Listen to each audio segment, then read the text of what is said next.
Ladies and gentlemen, welcome to Lakota East High School, the home of the Hawk Nest. I'm Dave Royce with Ken Leblonsky tonight, giving you live coverage of Lakota East against the Turpin Spartans. Dave, it's a little tomahawk night here. We've got some extra bodies on the track down there, some cheerleaders and some youth teams. Great overcast night for football, and looking forward to kicking off the 2019 Thunderhawk season. You said it, Ken. You know, we had some clouds rolling through here about an hour and a half ago with some rain. Wasn't looking real sporty for tonight's game, but that's all blown through, and you couldn't ask for a better night for football. So for the home opener for the 2019 season, we're ready to go. The boys are lined up, and here goes the first kickoff. Gavin Myers starts our season, and we're underway. Reception down at about the 5-yard line. He's bringing it up the middle. Looks like East is going to take him down just right around the 21-yard line. Good pursuit by the East special teams. Good way. That's how they, I'm sure, wanted to start the season. Looks like that was Hayden King on the tackle. And looks like number 7, Sam McKennamer from Turpin brought the return back. East is returning a whole bunch of players on their defense. Their whole D-line is returning. Their middle linebackers, their outside linebackers are all experienced players, so they're really high on their defense this year. Yep, I caught a few of the preseason games, and the defense looked tough. So here they go off to the left-hand side run. Turpin brings it up with a quick 11-yard gainer for a first down. Running back out to the outside there and had some good blocking up front. Gained about 10 yards there. Corey Dick on the tackle there. We may see him both ways. He's going to play running back and a little bit outside linebacker as well. Yep, this will be a challenge for him this year. Great running back, just a good athlete. There's a quick pass out into the flat by Turpin. Gang tackling up by East. Looks like they're going to get about 5 yards and bring that up to about the 35-yard line. Decent pass. Turpin's quarterback is a returning player. He played the entire season as a junior for the Spartans, Justin Silverstein. He is a senior this year. Had a good junior season for them. And he is not wasting any time, Ken. He's got the team right back up to the line of scrimmage, and they are ready to go. He got the Thunderhawks to jump off sides, I believe. And, yep, it looked like he gave a hard count, and we had a defensive lineman jump there. So we got a encroachment on the defense. That's going to give him 5. And you're going to see that easy early in the season. You know, that discipline isn't quite there yet. Yeah, I would suspect that we're going to see a few hankies out there tonight with the boys a little jacked up, ready to play their first game of the season, but to be expected. And again, another hard count by Silverstein. You kind of see, I'm assuming he's using some voice inflection there. You kind of saw his head bob up, not enough to draw a false start, but enough to have our Thunderhawk nose tackle jump. Yep, that's a free 10 yards for them. That'll bring him up to about the 46-yard line. 1st and 5. He's going to change at the line of scrimmage, but you know, Coach Rick Haynes in his 10th season here at Lakota East, that's driving him crazy seeing early flags like that.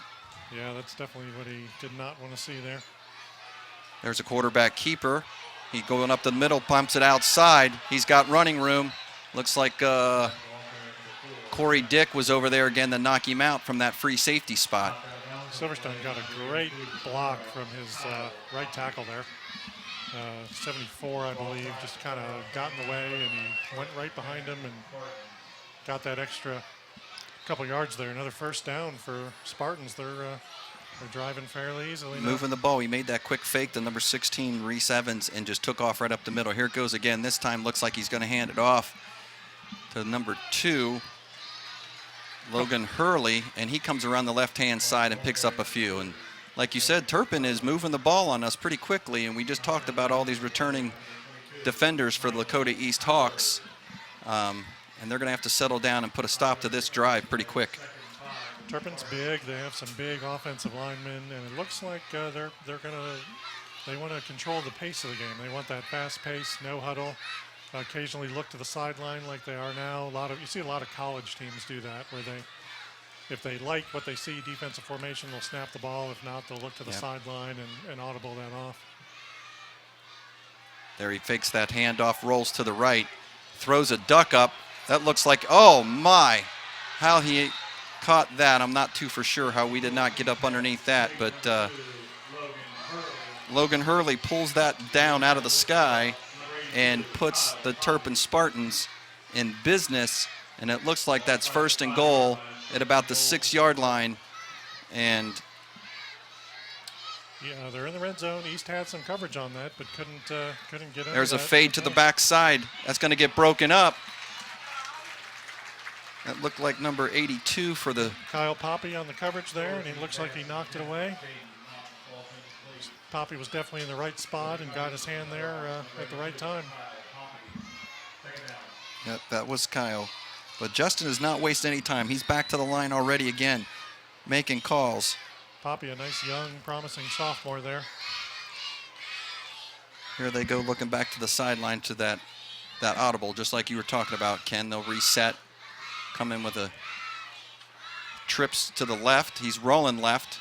It's a quick throw out to the flat, and East was right there on that one. Josh Jones with a nice tackle there. Played containment defense from his corner position and made a nice tackle. Made sure that after the catch was made that receiver was not going to go anywhere.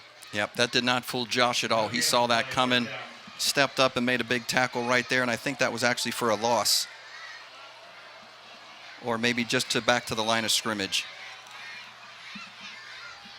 Silverstein looking to the sideline again. Kent McCullough is Turpin's head coach. He came from Harrison 2 years ago. 2nd year with Turpin. Well, he's got this offense rolling as Silverstein throws to the flat again to the left. There's nobody there. Beats the linebacker right to the pylon. That'll be 6 for the Turpin Spartans. They did not have trouble going now. We're going to look Here at that again. Yep, here's a replay of that right there, right on the pylon. 43 for the Lakota East Thunderhawks. Was either tied up or confused on that play. Troy Reisner was in the right spot, but that pass was in a spot that he couldn't deflect it there. Yep. So Turpin marches down the field rather easily and puts 6 up on the board. Yep, looks like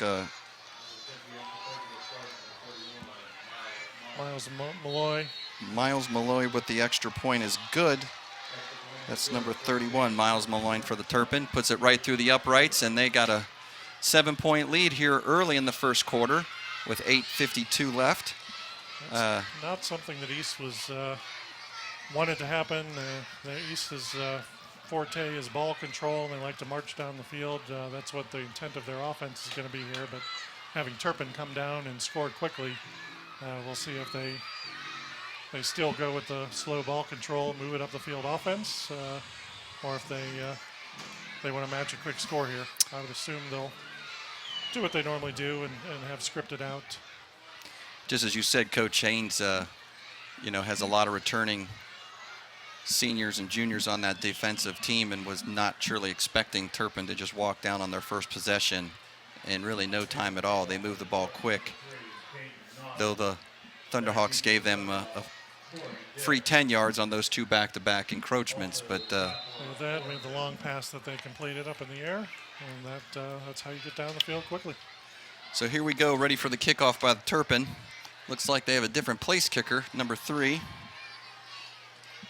That is going to be returnable. Caden Noddington, and that is down to the about goal line. Corey Dick has that. He's coming up the right side. He's got some space.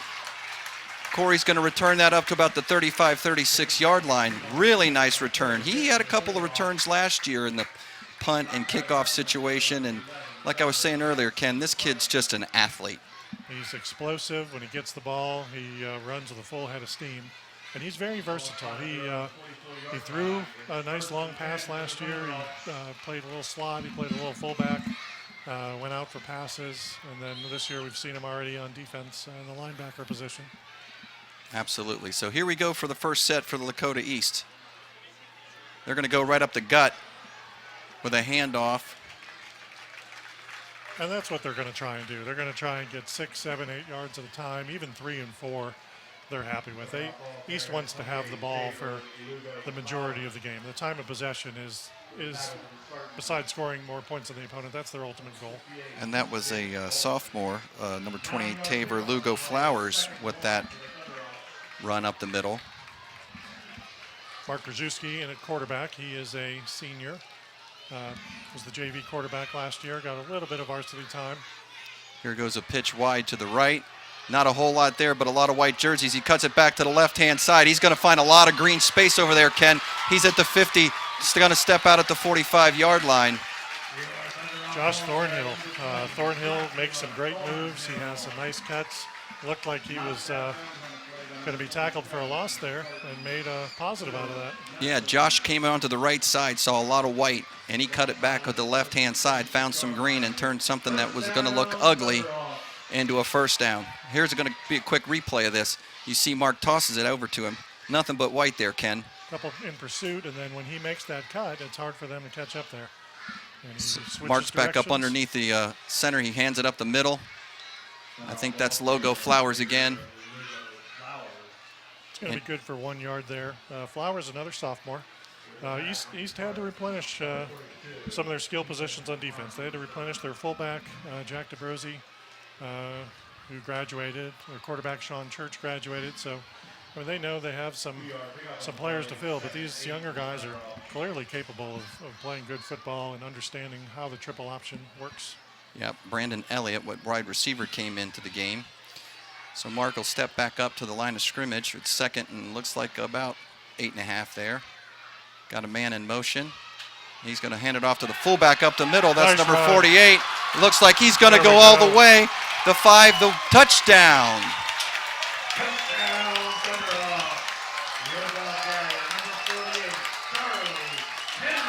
That was Charlie Kendrick, Ken. Charlie He Kendrick, just another sophomore in this team, and he exploded through the line. Once he got past that first line of defense, past the line, he put his head down and ran. East had a little motion going there, and Mark threw that right to, handed it off to him up the middle. We're going to see another look at it here. Here you go. There's the motion. There's 48 getting it right up the gut. As soon as Kendrick gets past those two Turpin defenders, he is gone. There's nobody that's going to catch Charlie Kendrick there. So now we got Gavin Myers in for the extra point, and Gavin puts it right down the middle. So the Hawks get down the field rather quickly and tie it up. Well, that's what they needed to answer for sure with a drive like that. Fast, quick, even it back up. 7-7 game with 7:07. I don't know what that means, but that's a lot of sevens on the board there, Ken. Sevens are wild there.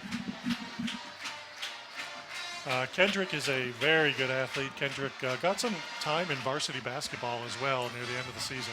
I know he was got in a couple of the games late when they were making their playoff run there. He was on the court during the tournament game as well for basketball, and he just looks like an overall athlete. He has some power, and he's going to be fun to watch here. A couple sophomores making a statement here. Yeah. Early. And as we were saying, you were mentioning Corey Dick was back in that backfield last year, and as a senior, he's taken a different role and showing some leadership and letting some of these kids run right in places that I'm sure he'd like to be. But you know, he's looking good so far on the defense with the tackles and the kickoff return. And speaking of which, I see Corey out there is on the kickoff team as well. So he's one of their locker room leaders. The kids look up to him, and with his experience last year, he is that all-around athlete who's versatile, and he's going to do what's best for the team. Definitely, and he's showing it tonight. So here we go with the kickoff down to Turpin to about the 2-yard line. They're going to return it at the 10, the 20, about the 21-yard line. Nice one-arm slow down the runner there by Number 33, Peyton King. Slowed him down enough for Josh Jones to make the tackle there. Josh Jones had the tackle, yes, sir. So Turpin's going to start about the same place they did before, the 21-yard line. We're going to see if they're going to keep that fast-paced motion as they did on that first drive, and hopefully East is ready to go and can react. Yeah, that offense definitely worked. We'll see what kind of adjustments our defense makes here. The East defense, see if they can figure out. 74 looks like a very good offensive lineman there for Turpin. Yep. There we go. That's going to go nowhere, and he actually gets back to the line of scrimmage with that, but he was stopped in the backfield. Justin Silverstone handed that off, and there was nowhere to go. We're going to see it again here, Ken. See who stuffs him there. Adam Hundemer. Hundemer and Kevin Corona. Hundemer is a big body to block up there. So Justin goes back in the shotgun. He gets the ball. He's running for his life to the right side. I think he finds a guy on the right flat there, just beyond the sticks for a first down. Good pursuit by Justin Katona, making Silverstein flush out to the right, but he found his guy, and his receiver did a nice job of coming back to the ball there.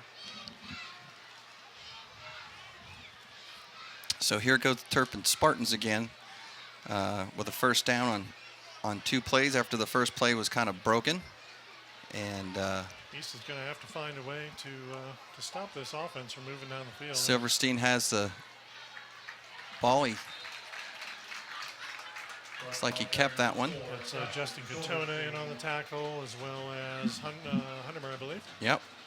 Looks like those two are pairing up for some big tackles so far in this series. So hopefully they can slam the door and force Turpin to make a punt here.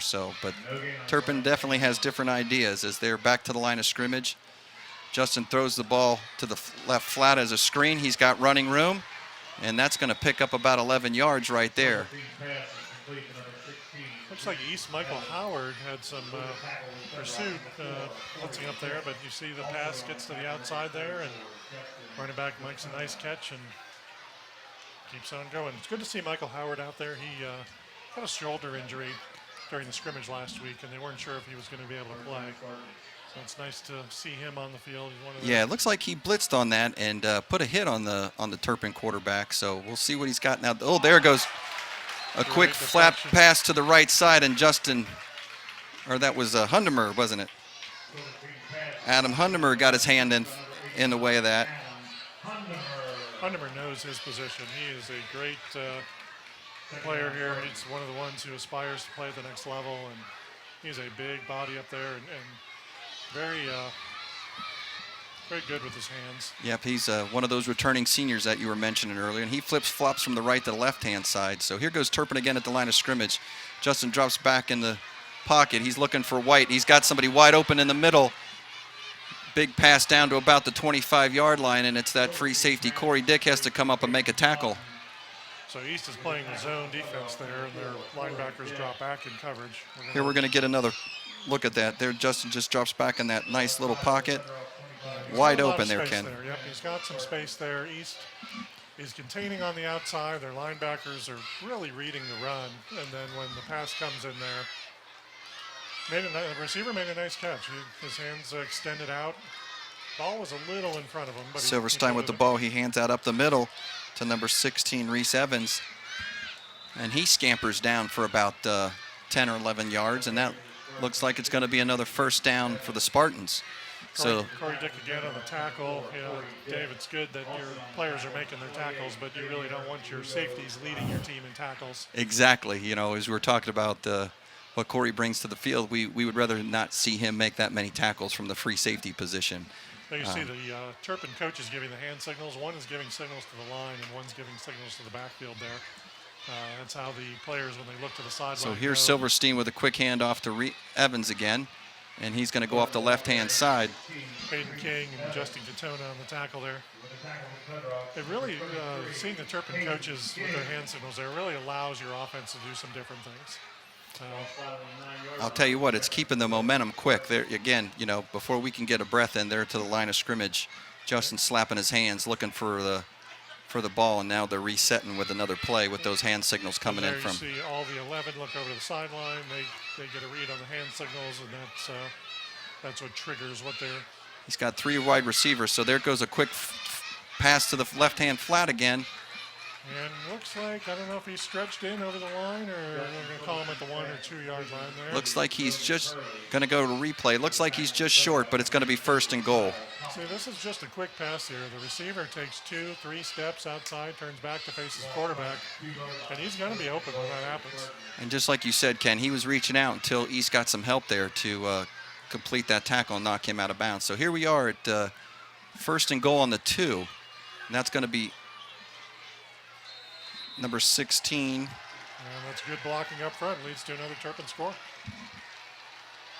Reese Evans takes that in and just pounds it into the end zone. And here we're going to get another look at that replay from Reese. He just goes off right tackle. There was a chance right there. I'm not for sure who that is that tried to grab the shoelaces. That looks like Corey coming up from the free safety. And like you said, that's not what we want to see from a Thunderhawk. Is the free safety coming up making those tackles. So here's the extra point. It's through the uprights. And it is good. Give Turpin credit on that, Dave. They had some nice block. They have some size in their line. And surprisingly, with all that size, that's not easy when you run that fast pace of an offense for a line of that size to be able to. So there's Coach Rick Haynes. He's probably not happy with that drive back-to-back for the Turpin Spartans with 14-7 in the first quarter with 3:34 to go. So East is going to have to come back and answer that, Ken, here real quick like they did last time and get this thing back even on the home opener. They answered first time pretty easily, and we're going to see if they can answer this drive again. Maybe we're in for a high-scoring game. It might be a barn burner here on this first one tonight. We'll have to take a look. It looks like, as you were saying, the Turpin's getting their offense moving, and they got some big guys up front on the line, and it looks like he's running two tight ends or a tight end and an H-back, and they're just pounding that ball, and when they want to, stepping back and throwing it when they can. So here comes the Turpin kickoff team. Turpin was 6-4 last year. They play in the Eastern Cincinnati Conference along with Kings, Milford, Anderson, Loveland, Withrow, Walnut Hills. So won half their games there. And that's a competitive conference. There's some good schools in there with some rich football histories. So nothing that the Thunderhawks should be taken lightly here tonight, as they can see the scoreboard right now at 14-7. So there's the kick. It's going to look like it's going to be a little short, about the 12-yard line. And East is going to get that up to about the 20. Not quite the field position we had on the last kickoff, but not a whole lot of running room, but you want them to secure the ball. You want to catch the ball, make sure it's in your hands, and make sure you don't turn it over on that kickoff return. I think that was Josh Thornhill took that return, but they definitely weren't trying to kick it deep. That's for sure. This is a new matchup for the Hawks and Turpin. They hadn't played each other in several years. Assuming they'll play a home and away this year and next. Try and get some variety in opponents here. So Krajewski's back underneath the center. He gives the handoff right up the middle. It looks like it's going to be Logo Flowers again. And they just can't wrestle him down, so the refs blow the whistle, and they'll stop it right there after about a gain of about 5 yards. Lugo Flowers got some quickness. Doesn't have the size that East fullbacks have had in the past, but he looks stocky. He looks sturdy enough to get through the line there. So East resets at 2nd and 5 from about the 25-yard line. Mark goes back up underneath center. Throws that pitch out left side. Not a whole lot out there, but they did make positive yardage out of that. What they're looking to do in that. So what you'll see here is a fake handoff up the middle, and then Mark will get a read on whether he can turn the corner and run or whether he can pitch it there. He pitches to Kendrick there. Looks like Vince Cornell maybe down, a little shaken up there. Yeah, Kendrick, he did turn something positive out of nothing. There was 2 white jerseys in front of him, but he did push them about 2.5, 3 yards. But yeah, we have a injured Thunderhawk right now. Looks like they're looking at his left wrist there. Kevin Elliott out there, star trainer for the Thunderhawks, along with Coach Haynes. You can hear our East Tomahawk cheerleaders there, East and West Lakota cheerleaders here on our future night. There's a good shot of them. Girls get to cheer the first quarter. They get paired up with the varsity and JV and freshman girls. And each 2 or 3 per squad, but it's fun for those little ones to be on the track there in front of a nice, good home opening crowd here. Yeah, the East cheerleaders are getting a lot of help down there, and you can hear them. So here we go. He's off to the sideline. We got him reset, and Mark gave that again to number 28, Logo Flowers again, but there are flags on the play. Not sure if they're going to get East for holding here.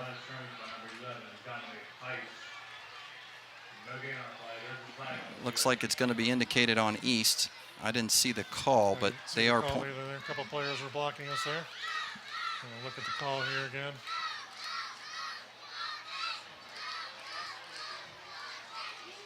They're marking off 15. See if we can pick it up on the replay there. We got an illegal chop block is what it was. Yep, there it is. So unfortunately, that's a 15-yard penalty against the Hawks. That'll push them back way back to the 14-yard line. Yep, it's going to be 3rd and 15 from there, but that was right in front of the black hat. He saw it, and that's going to cost the East Thunderhawks here. So Kognacki up underneath center. He's had a little confusion on that. I'm not for sure if that was a busted play or somebody went the wrong way. Can't tell if there was a counter play that the running back went the wrong direction or if that was a called keep play. So that's definitely not what Coach Haynes wanted on 3rd down. So here we are, 4th down, 15 on the 15. So East is going to have to punt this ball away. Fernando Rivera, returning punter from last year. He did a great job last year as a junior and has a good leg on him. Thunderhawks have a player coming in there. They're a short one, and looks like they're all set now. Yep, we're going to need a big boomer out of Rivera here. He gets it off. It's end over end at about the 48-yard line. The Turpin Spartan takes it. He's running backwards. That may not be the smartest move the East is pursuing. I see a lot of hitting going on, and I see a lot of flags. Yep, could probably call 2, 3, or 4 flags there. Looks like Howard got him in the end there, but we're going to see if that ball is going to move in favor of Turpin or against them here. Could possibly have an illegal block here, block in the back.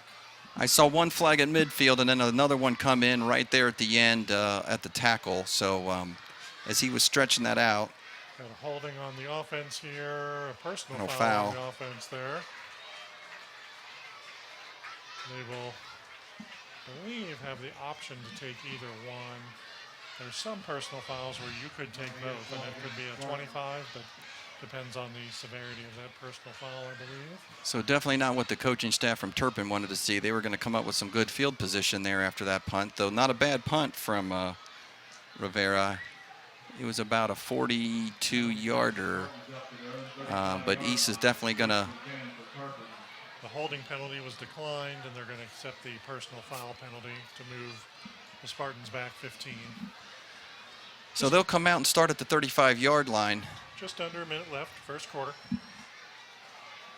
The way Turpin's moved the ball, East has to find a way to answer that. And Silverstein will get the business right away again. Got a man in motion with 2 wideouts. Single set in the backfield. He fakes it up the middle with a quick slant. And there's nothing there. A little low. Pass was a little low. That's really the first bad pass we've seen out of Silverstein. I would agree with you there, Ken. He's been spot on so far. And back to the line already. East has to start getting used to getting up to the line. They'll see this again in Princeton. When they play Princeton, they like to come to the line without the huddle. So it's not something that's unfamiliar to them. I don't know if it's something they expected this early in the season. So he's got Reese Evans as a single set in the back and 3 wide. There's another quick. And caught again. Made a nice catch, got out of bounds, stops the clock. 46 seconds left. And that was a pass was spot on, as we were saying earlier. He's been on for the most part of the night, and that's just a quick. It's not like the East corners are in the wrong position. No, they're playing good containment, and they stop yards after catch, but the catch is being made. Quick out, and that was a quick 15 yards for a first down. So here goes Evans up the middle with a big hole, getting to our secondary again. Corey Dick having to make the tackle after about a 12, 13-yard pickup. And you'd like to see the line and the linebackers start making some of these tackles up the middle. Turpin, again, they're big, they're blocking well, but they're getting through that first level. Yeah, there was nobody touched him till he got past the linebackers, and then Corey Dick stepped up and brought him down. So Here we go again. Another quick pass out to the left-hand side. It's a little high on the receiver. Receiver made a nice attempt. Caden Naughton Jr. made a nice attempt at it, and it's a little out of his reach there. Yep, Josh Jones was there for the coverage, but boy, if that ball's at the letters, that's a reception with positive yards. So here we are, 2nd down and 10. They got 19 seconds left on the board. They're about out at the 42-yard line, so still quite a distance for a kicker. So they're looking for positive yardage here. They're going to go up the middle to Evans, and he's just pounding it in there. And East is pounding back. He's going to be short. It's going to be about 3rd and 4 coming up here. 3rd and 4, and it doesn't look like they're in any hurry to stop this clock. So I think Turpin is willing to take this into the locker room. The first quarter. We got another quarter to. Oh, then that's right. To go here. Getting a little ahead of myself. It's early in the season there, sir. So the end of the first quarter, Turpin 14 and Lakota East Thunderhawks 7. We'll be right back with the second quarter. Westchester has grown from seeds first sown by farmers and tradespeople, drawn here by the beauty of the land and the promise of opportunity. Westchester provided these early settlers with the chance to thrive and prosper. They built homes, schools, businesses, and with it, they built a sense of community. Today, Westchester is more sophisticated and polished, ideally situated with highway access, exceptional schools, beautiful neighborhoods, and welcoming neighbors. It may not be a small town anymore, but neighborhood block parties, school programs, thriving businesses, and community events remind us that Westchester is our hometown. Westchester welcomes everyone. I see the potential this township has for me. The heart of our community lives inside the people who are making their best life in one of America's best places to live. I have spent my entire life living in Westchester. It means less about having a house and more about feeling at home. Whether you're a small business or Fortune 500 company, Westchester rolls out the red carpet to every business. Westchester is what it is on purpose, a place of promise and opportunity, a place where families grow and businesses prosper. Proactive, collaborative, enthusiastic, welcoming.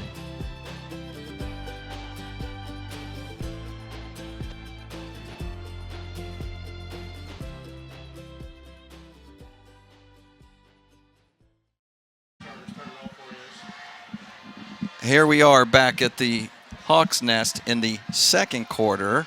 Got a little ahead of myself there, thinking we were getting ready to go to halftime, Ken, but nope, just one quarter of play done in this great evening here at the Hawks Nest with the Turpin Spartans up 14-7. Thunderhawks looking for their first third down stop here to force a punt from Turpin, although possibly four down territory. So here goes Silverstein out of the shotgun. He fakes a quick throw and just takes off running over the left-hand side. They're going to have him short. It's going to be about 4th and 1 here. It'll be interesting to see what McCullough decides to do with a 7-point lead. Looks like they're going to stay on offense. Yeah, that's a little long for a field goal kicker at this level. Yeah, I was thinking they might short punt, but this is definitely 4-down territory here. And I'll tell you, the way they've been moving the ball, I wouldn't hesitate to try it either. So we'll see what happens here. The Thunderhawks could really use a big stop right here. And there it is. Nice. Exactly what the Hawks needed right there, Ken. Beautiful tackles. Hayden King, Michael Howard in on that play. Yes. And they read that play beautifully. Huntermer in on there. We're going to see a replay here. I think that's Huntermer just blasts through the line. There he is. Wrap the body, and running back has nowhere to go when Huntermer gets him wrapped up like that. That's a wrestling match that I'll take Adam on any day, winning that one. So big play by number 89, Adam Huntermer there. Great job stepping up when the defense needed him to. You know, Dave, I was thinking that Spartans may have tried a hard count again to see if they could get East jump off sides there, but they went out and wouldn't have been a bad idea. So East has got the ball. Mark's got it, and he hands off to number 28. Lugo Flowers again. Yep. Right up the middle. Not a whole lot there on that drive. We'll see if the East Thunderhawks can get this machine rolling on the offensive side and tie this thing back up. They've got plenty of time. Year after year, East has a fullback that gets the majority of the carries. It looks like they're going to look to Lugo Flowers on that in the triple option. First option line of defense, if Krajewski sees that he thinks the fullback can get through, it's going to go to that Flowers. So Krajewski's up there. He hands it off to Lugo Flowers right up the middle, and he finds a hole, and he busts that open for about 11 yards, maybe 12 for a first down. And that's what you got to do as East fullback. You're going to get a lot of carries, so we're going to see this again, but you're going to get a lot of carries here. And he got stopped on first down, and all you got to do is come back on second down and do what you know how to do. You can't worry about when you got stopped on first down what's going to happen there. Let's look at the East student section there. There you go, getting a little into it. It's jersey night tonight out there. They all got different jerseys on. Great to see the student support there. And so here we go. Mark flips it out over to. We got a new quarterback in there. Oh, yes, it was. And he's going to go down to the right-hand side. That's number 20, Thornhill. Got T.J. Kathman in at quarterback there. So that was number 8. T.J. Kathman. The sophomore steps in for Krajewski and obviously had the Turpin Spartans fooled because they didn't look like they were ready for that play, and Thornhill took it down the right-hand side for a big gain down to the 26-yard line, 1st and 10. Trying to see if Mark had an injury or if they talked about possibly using different quarterbacks here in this game. So the sophomore's still in there. He hands it off to Lugo Flowers up the middle, and he gets a couple. 3 yards, and that's what they're looking for. Ball control, make sure you don't turn the ball over. March down the field very methodically. They're going to be happy with 2, 3, 4 yards on first and second down. So, yeah, I'm scanning that sideline too, Ken, and I don't see Krajewski, and I don't see anybody attending to anybody. So maybe this is just Coach Haynes switching it up a little bit on this drive. Could be. Kevin Elliott's down. There's a handoff to the right-hand side to number 48, Charlie Kendrick. Gets a couple positive yards. We're going to see. And looks like he's going to get some carries a lot. Kevin Stokes, the trainer there. I think I called him the wrong name prior, but Kevin Stokes doesn't look like he's attending to anyone. So Charlie takes the ball down to about the 19-yard line. It's going to be 3rd and 2. Quarterback Kathman, freshman quarterback last year, and they were very impressed by how he handled this triple option offense. So he's got the ball. He hands it off to Lugo Flowers, but that was ate up by the Turpin Spartans right away. And he bring up 4th down for the Thunderhawks, and they're going to go for it. So 4th and 3 on the 20. So it looks like he may have lost a half a yard on that or so.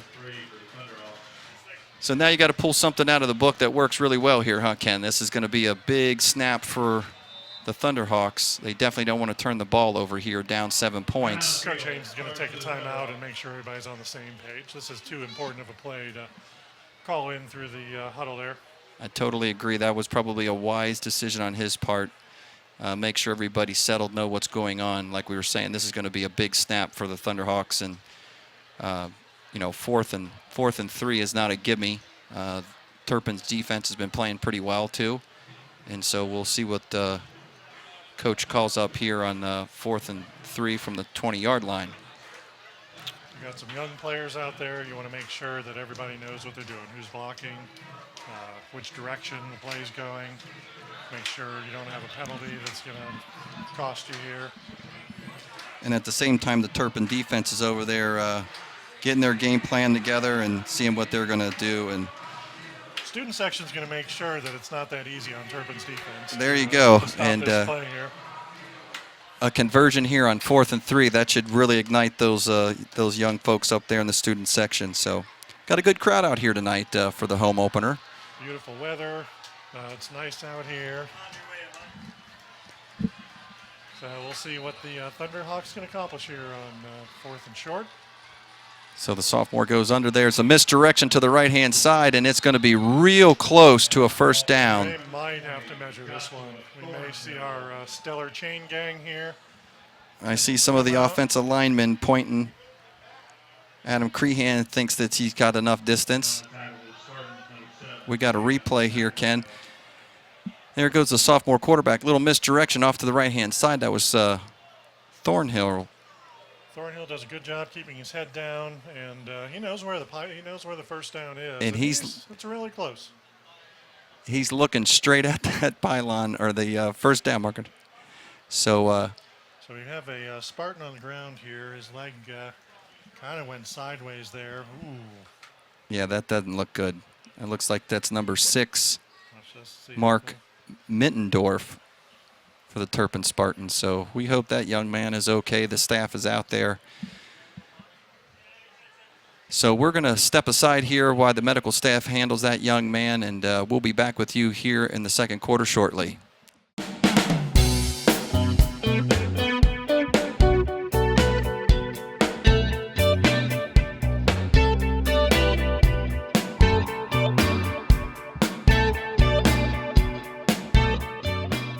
Hi, I'm Greg Wilkins, Butler County Engineer, here for an update on the Union Center interchange, the new DDI interchange. So we've moved a lot of dirt to date. We have a little bit more to move here over the next couple weeks. We're also going to be starting to work on retaining walls here in the area. We have an MSE wall that's going to be going up here in about 3 to 4 weeks. You'll start seeing large noticeable changes in the area as those walls move forward. One of the critical components you're starting to see is we're starting to look at some of the underground work that ties in with electric metering, ramp metering, and the signalization, pouring foundation, and getting ready for that, which really all will occur pretty much at the end of the job. But all the foundation, all the underground work is done right now. Ramp metering, many people don't know what that is. You've probably seen it around. It's a signal at the end of the ramps. And what its purpose is just make sure there's good gaps in the I-75 traffic to allow people to enter into I-75 without impeding the flow. It's gauged by, there's a segment that gauges and looks for gaps and density in the traveling vehicles on I-75. So when that detects that, that will give you a red or green signal. Again, we want to thank the people of Westchester and other motoring public moving through the area for taking their time being aware and being safe and keeping our guys safe out there so we can get this job done quickly and get it all moving.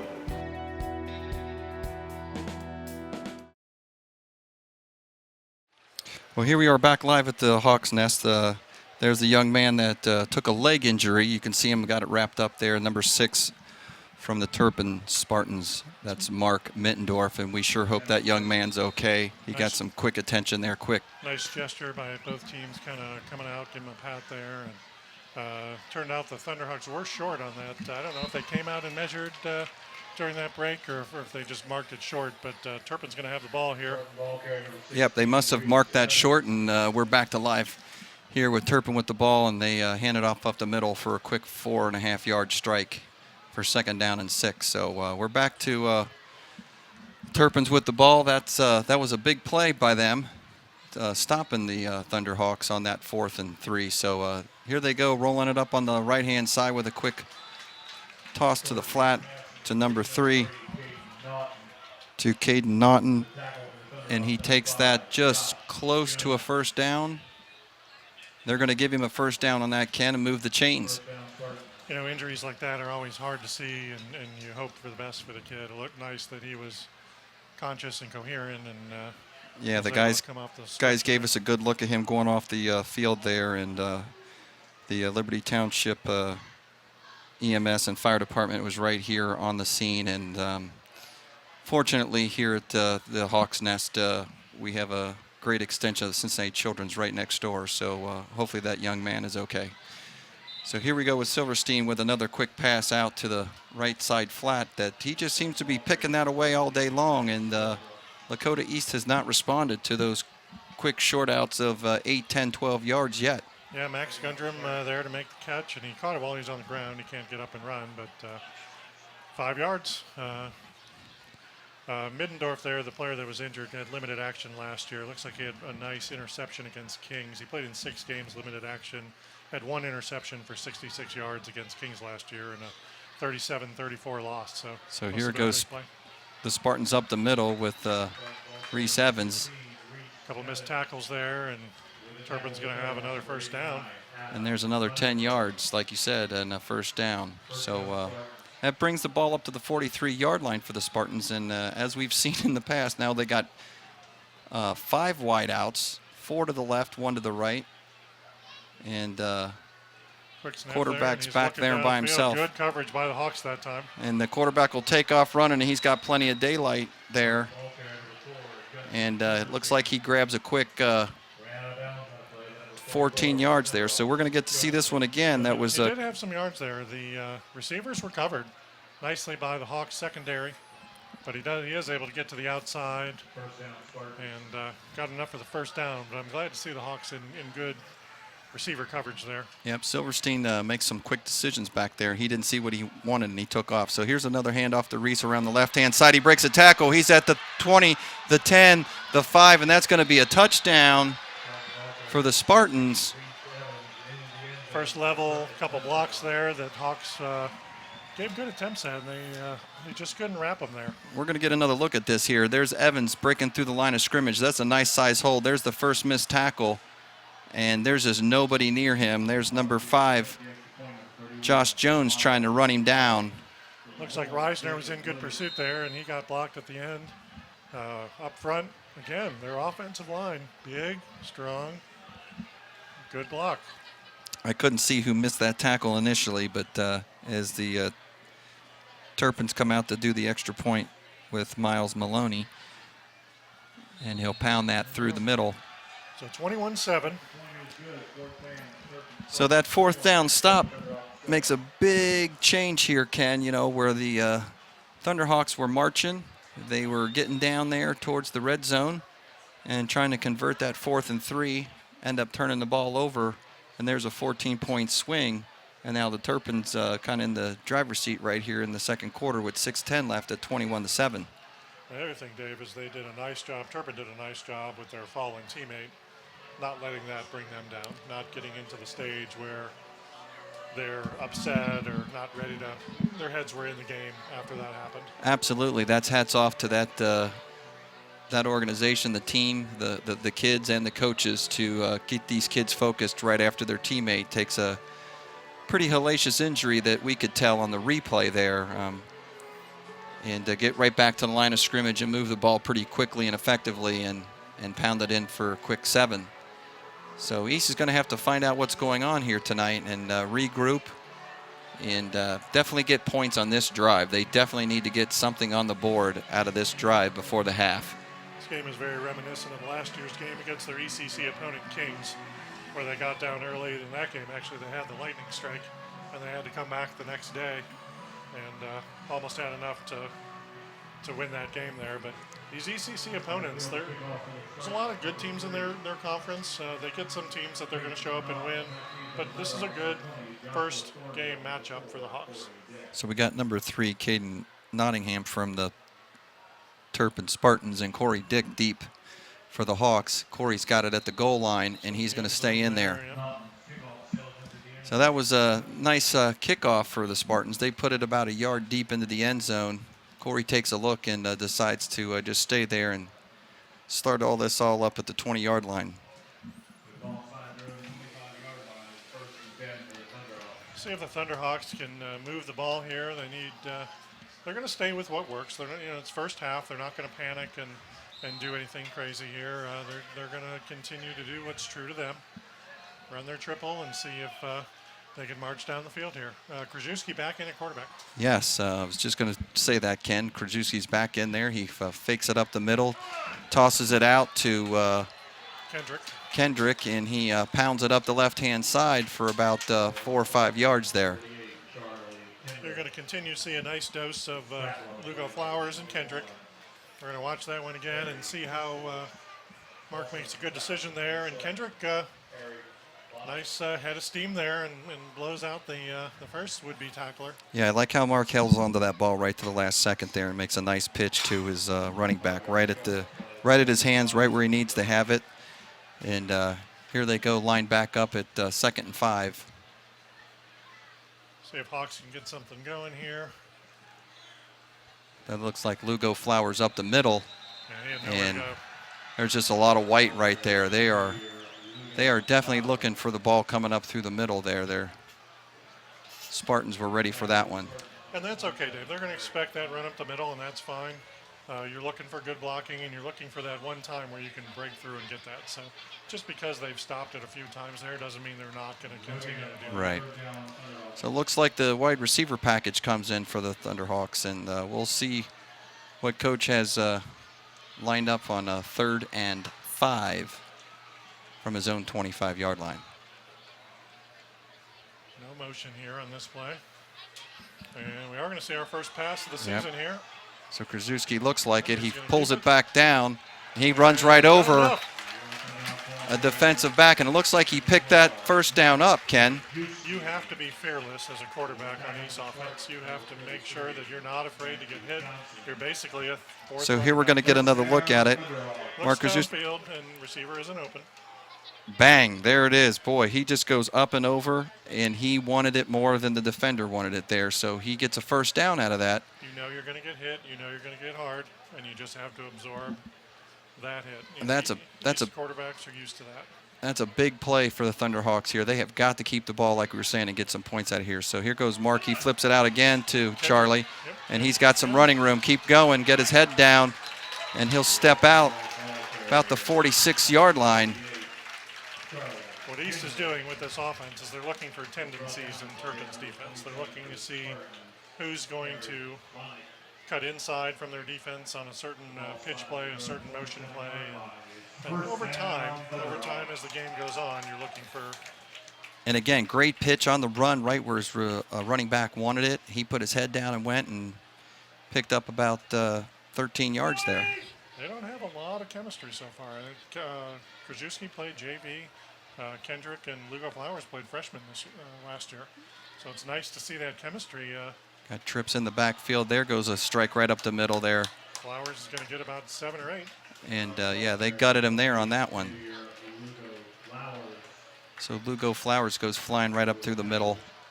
And he picks up about 6 yards on that play. You have to have good blocking up front. You have to... You got to have the support of your student section, too. Yep, the students are getting fired up now that the Thunderhawks are moving the ball. They're at midfield. And I had a quick shot there of the, I think that was their defensive coordinator over there for the Turpins. He's not happy right now with the Thunderhawks moving the ball. So there goes Mark flipping it back out. That's the Thunderhill. He's going to get wrapped up after a short gain. Or no, he barely got back to the line of scrimmage on that, Ken. There wasn't much room for him to go. You know, that's the danger of when you come in motion and there's a pitch play. You don't have much blocking. You see here we go. Mark draws some defense. He throws it out to Thornhill. And Thunderhill's on his own there. You're not going to get the blocking up there. Kendrick has a chance to block somebody, but he's behind the play, and you don't expect that. So if you can't get all the way to the outside, you're not going to get And like far. You said, you know, you got to expect to get hit in this offense. And on a play like that, Thornhill needs to put his head down and just grind right through some people and get a little bit lower, not be so straight up and down. Got So a 3rd and 5, and Coach Haynes wants to talk this over with his team there again, making sure everybody's on the same page. They really want to get a score before halftime here. Yep, I would say not only do they want to, I'd say they have to here. They got to get something on the board, even if it's a field goal, to cut into this lead before the half. So, again, a well-chosen timeout, I would agree with you, by Coach Haynes here with 2:52 in the second quarter left on a pretty long 3rd and 5. We've seen some good explosive runs. East Hawks are capable of turning it up if they get that block. There's a nice shot of Evan Yockey there. Yockey is a senior this year, and he's, I believe he's verbal with Youngstown State, if I'm not mistaken. I think you're correct on that, Ken. And big body and same way with number 63, Adam Crehan. Good shot, another senior offensive lineman there.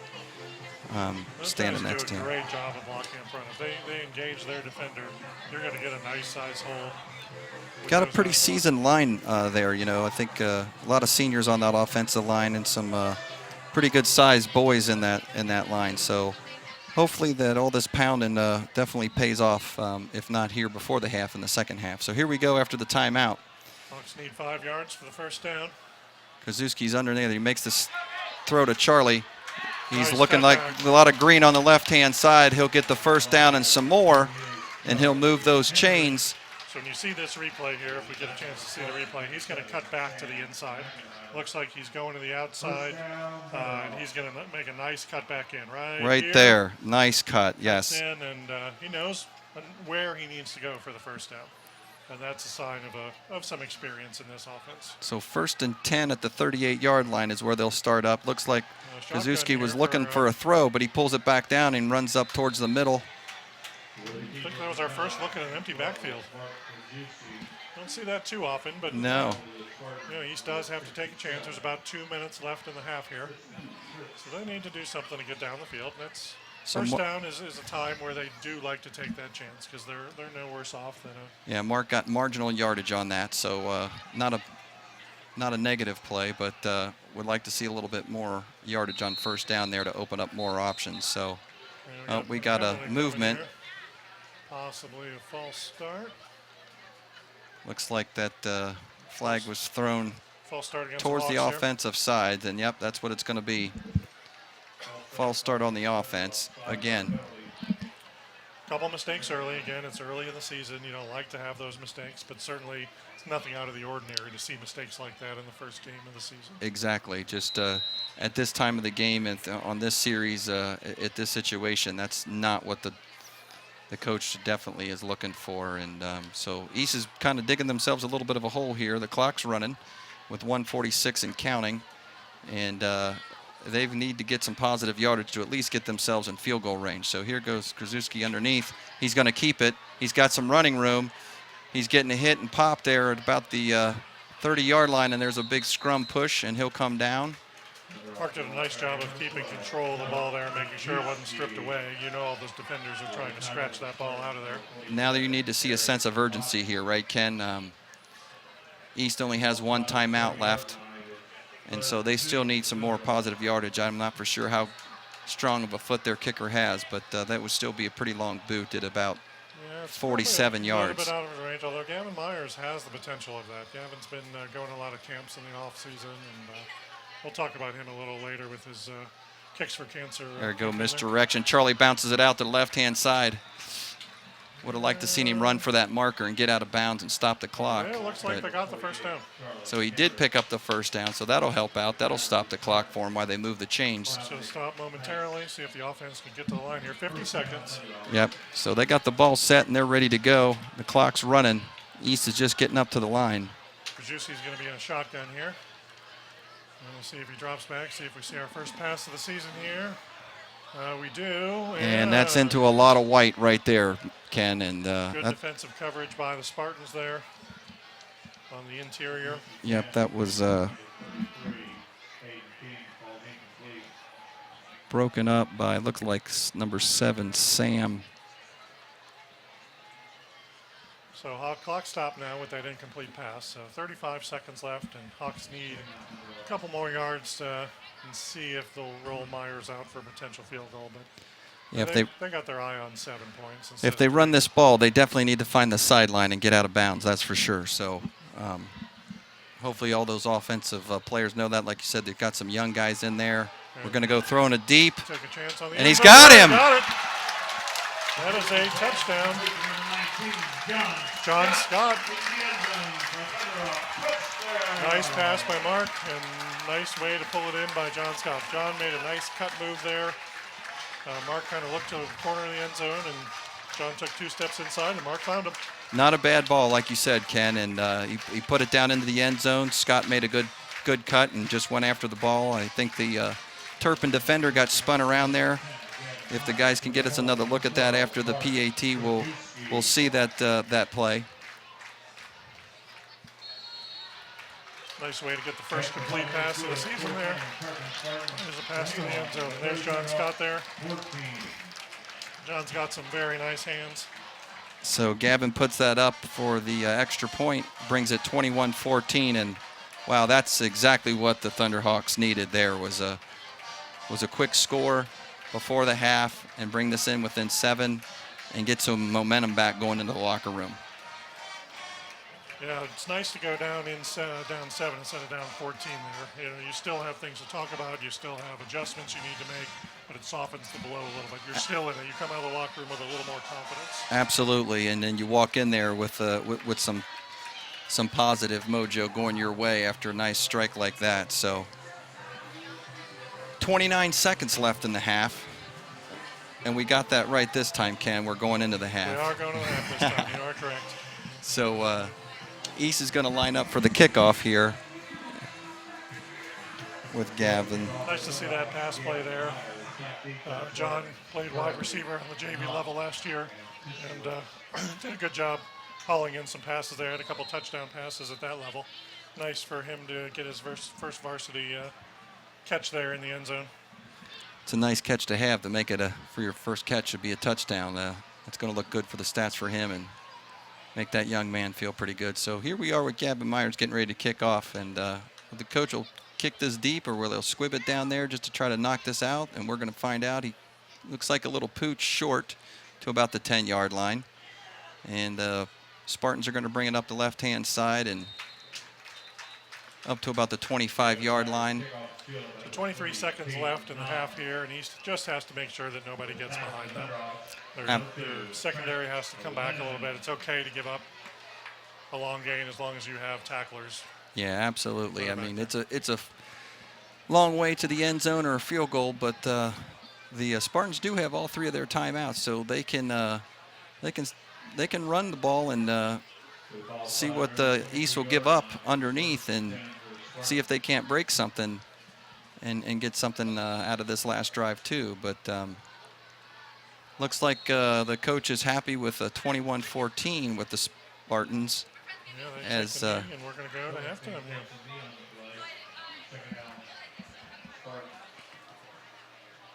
So that's going to wrap up the first half here. It's pretty much what we expected to see. We expected a couple mistakes. We expected East to ball control and run. Turpin surprisingly moved down the field pretty easily. So absolutely. East can stop that in the second half. Silverstein just took a quick knee, and like you said, that's going to bring it to the half here. Turpin 21, Lakota East Thunderhawks 14. And we'll be back here shortly for the second half, live from the Hawks Nest here at Lakota East High School. I'm Jack Dominic, Executive Director of the Voice of America Museum, and we're in the control room that operated the Voice of America from 1944 through 1994. Many people listened to our broadcast. Perhaps one of the most infamous persons was Adolf Hitler. He was a master at propaganda, but he also listened to the Voice of America and got quite upset because he referred to the Cincinnati Liars. So we said, how can we really call attention to that? So with our good partners over at Grainworks, which is a local craft brewery, we came out with a special beer this summer, and the beer is called Cincinnati Liars Lager. And it's available over at Grainworks right now. It will be available at our gala, which is coming up on the 21st of September here in the building. And then there will be bottles available. They are not available until August, and those will be able to be purchased over at Grainworks. I'm sure a lot of people would like to have a memorable bottle of that because it has the Cincinnati Liars label on it. Grainworks has been wonderful. They, for every beer that they sell on tap, we get $1.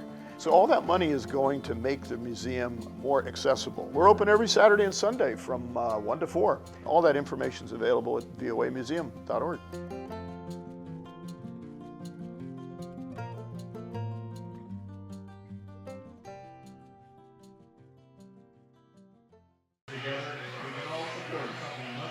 Well, welcome back to Lakota East High School, the home of the Hawk Nest here in Liberty Township. Ken, well, we got a good one here going into the second half.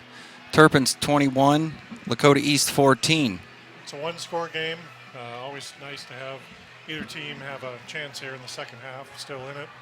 Hawks are going to get the ball here to start the second half, which will definitely help their case here.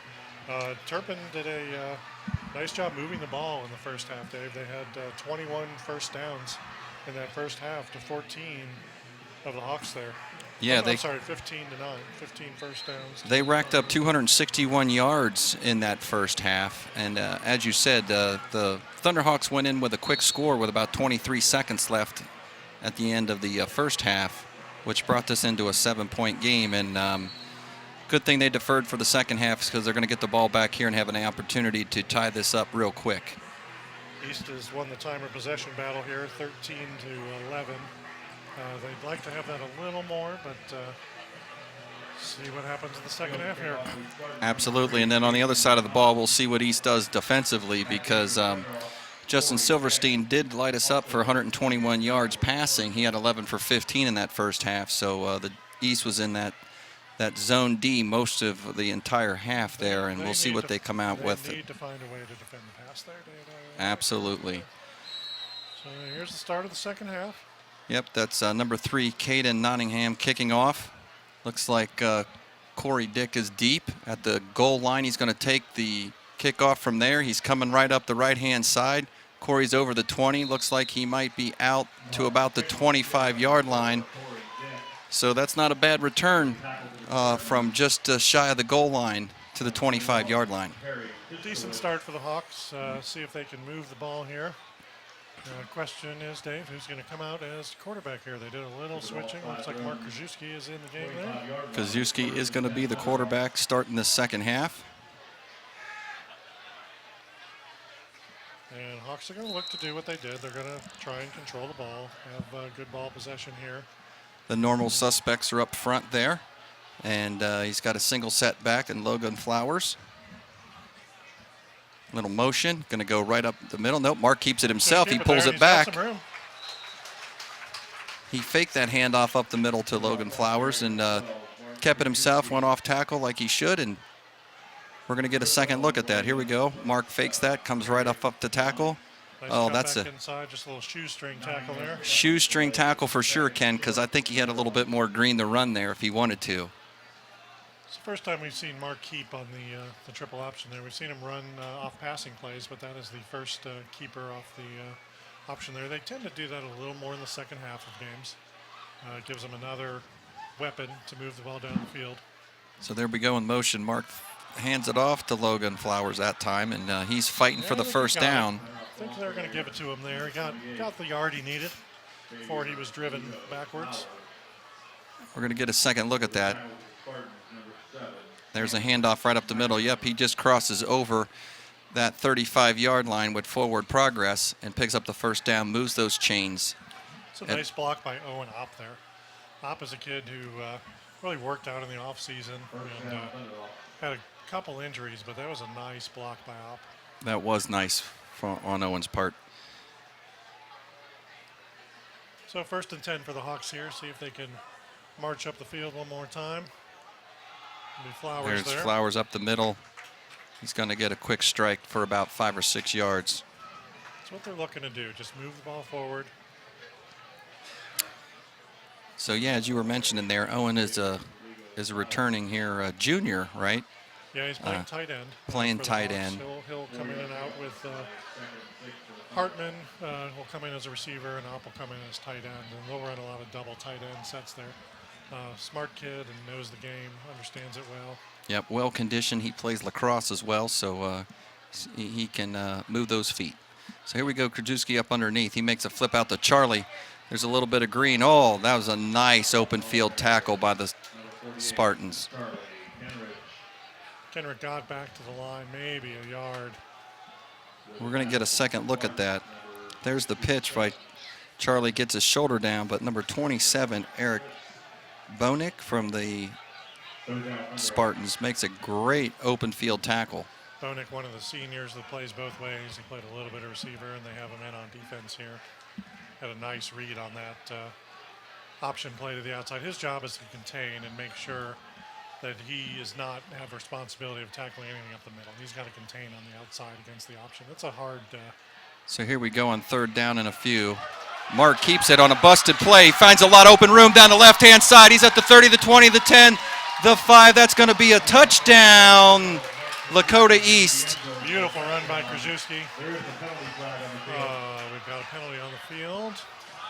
Not sure where that flag is at.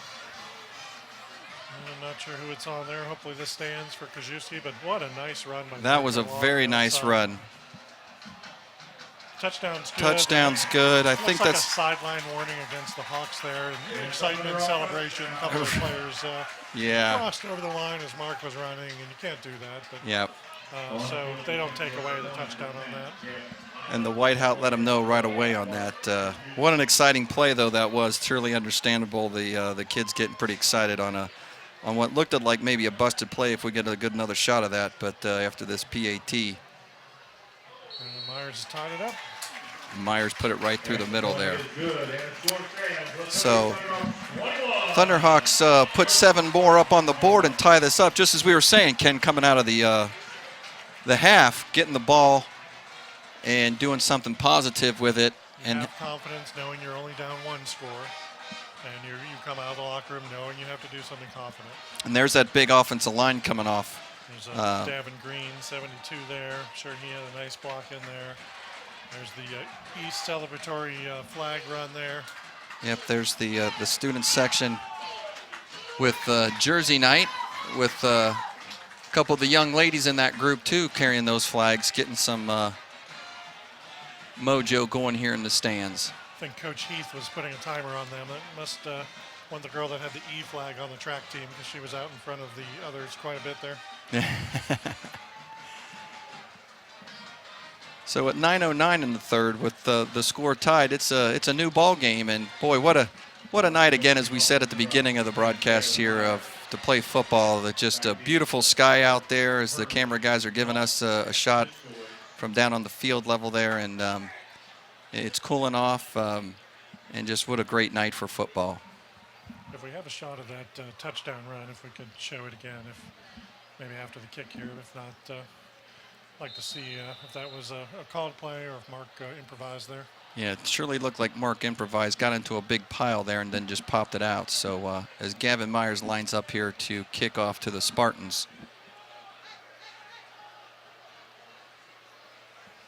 So Hawks defense is up for the challenge there. We got to see if they made any adjustments at halftime. Turpin seemed to move the ball relatively easily. Mark takes it down to about the 6-yard line. There's a drop on the catch. Turpin's going to take it up the left-hand side, though, and they'll get a good run back even after the drop to about the 36-yard line. They're started about the 35 here, which is okay field position for them. That's a decent starting field position here. We're going to look at that touchdown by Mark. Now this is going to be the kickoff by Caden Nottingham with the run back there for the Spartans. And he did get that back to the 35-yard line. And now it's going to be up to the Hawks defense to make some stops here. So we'll see what the coach does, if there's any adjustments on the defense. It sure looks like a zone from here. So Silverton back there, he hands it off, stretches it out, right-hand side. There's a big stick. That looked like by Michael Howard, I think, stepped up there from the linebacker position and drops him for about a 2-yard loss.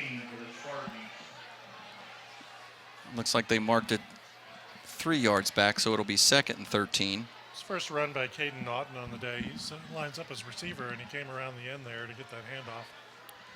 So Silverstein's picking right up where he left off, man. He's running a fast offense. There's a quick throw to the left side behind the line of scrimmage, and they pound it up there and pick up a quick 6-7 yards. Nice little out to Reese Evans there.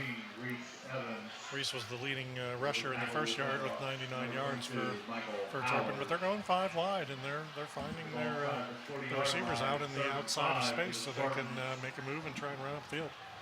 They do a nice job of that. You can't cover them all. So Silverstein's back. And we have another flag here. I think the Hawks may have flinched offsides there. Another count by, it's hard to get used to. They line up in the line of scrimmage and all their teams looking forward, and then all of a sudden 12 of them or 11 of them look to the sideline to see what the adjustment on the play is going to be. And when your defensive player sees that motion, they sometimes... That's the 3rd time the Thunderhawks have jumped there, so There's that hard count and that slap, and then he looks back over to the sideline, Silverstein, to get the play. He's got trips right, single set backfield. In the shotgun, he does a quick throw out there again against that zone, and It's going to be Reese Evans with the catch and run forward. And after the penalty, that gave them the first down. So there's on first down, a quick strike for about 8 yards. Actually, that was to Caden Naughton there, not Reese Evans. That was Naughton's 6th catch on the night. So it's 2nd and 3, and they're just over midfield in Thunderhawk territory. There's a run up the middle to Evan Reeves. It's going to be enough for a first down there. You see a lot of different, Dave, we see a lot of different formations from this Turpin offense. You don't know what to expect. They sometimes go 4 wide, 5 wide. They sometimes are in the shotgun, sometimes under center. It's hard to get a read on what they're going to do here. Right, that was a correction. That was Reese Evans, 16, the normal single set back there. Now he's wide to the right with 4 wide. He's going to go on a slant right down off the left-hand side and pick up another first down. With Logan Hurley on the catch there. That's his 3rd on the night. We're going to see the replay here. He slaps, turns, quick slant. Poppy makes the tackle there after the reception. Empty backfield there, and the corners are trying to figure out who's got who. They're in the right spot. And there's a quarterback keeper, and Silverstein's still running. They got him stacked up, and there's just a big pile, and it just keeps moving. Silverstein did a nice job of keeping his feet moving. Got about 3 or 4 extra yards as his feet were moving there.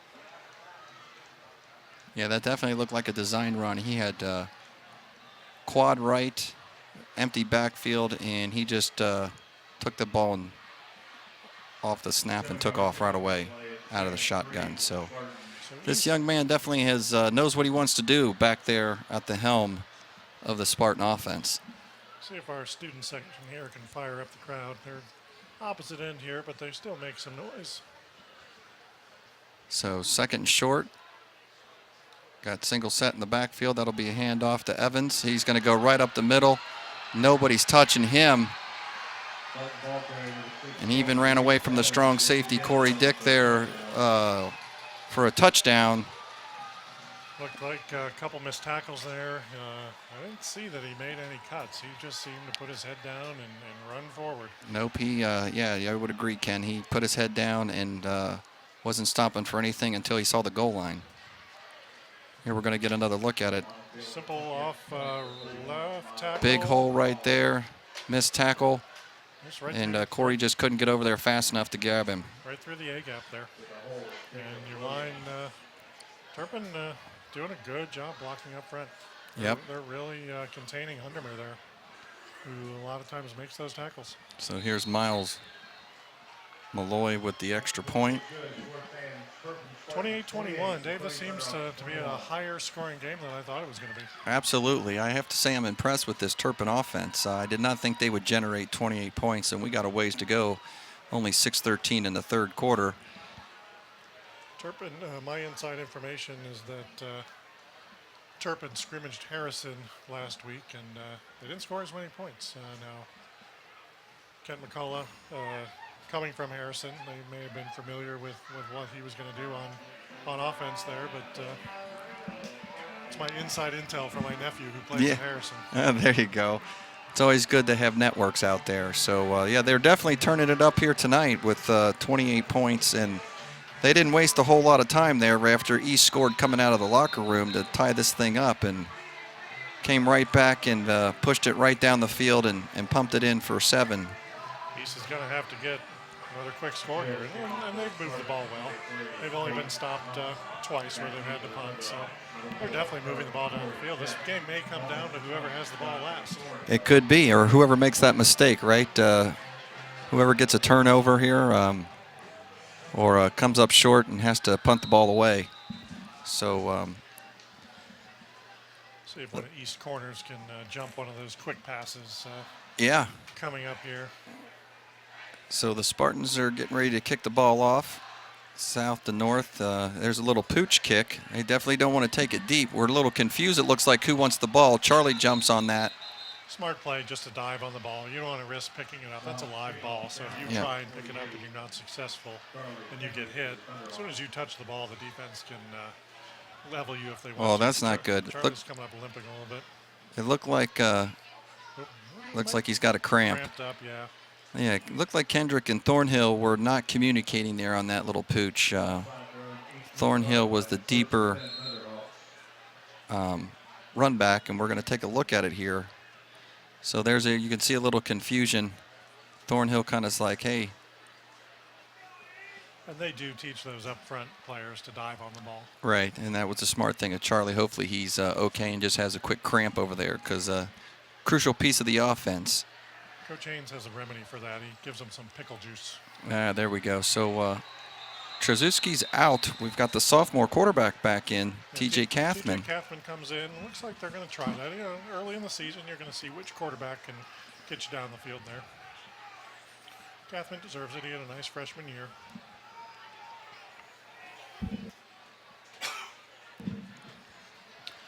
So I'm trying to pick up, Ken, who's replacing Charlie Kendrich out there in that running back position. I see Logo Flowers and Thornhill, and Sala Ramuz looks like he's in there. so there goes the sophomore quarterback. He keeps it, cuts it up for some positive yards. Ramuz comes in there for Kendrick. Ramuz did a nice job. He got a little bit of varsity action, a couple carries last year. He played JV mainly, and he's another explosive running back. He definitely knows the position, so you don't lose too much when Sala comes in for Charlie there. It's nice to have those seniors replacing, right, with the experience. So here it is, 3rd down and 7 from the 21. And East definitely needs to get moving here and march this ball upfield. As Kathman will pitch it to the right. Looks like the Thornhill. He's trying to find some running room on the right-hand side, and there isn't a whole lot over there.